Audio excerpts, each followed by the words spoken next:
नमस्ते सखींनो, आज आपण बनवणार आहोत केसर पिस्ता कुकीज। सुरुवातीला एका बाउलमध्ये आपण बटर आणि पिठी साखर एकत्र छान मिक्स करून घ्यायचे। ही एकजीव होईपर्यंत मिक्स झाल्यानंतर त्यामध्ये आपण घालणार आहोत मैदा, बेकिंग सोडा आणि केसर मिक्स केलेले दूध।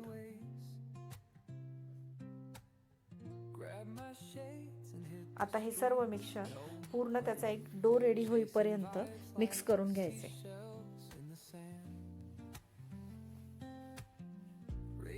आता त्याचा एक डो रेडी झाला आहे।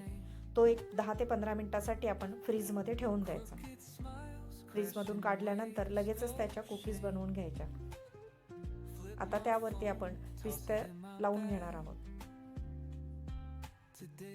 आपला प्रीहीटेड ओव्हन मध्ये आपण त्या 180 डिग्रीला 20 मिनिटांसाठी ठेवणार आहोत।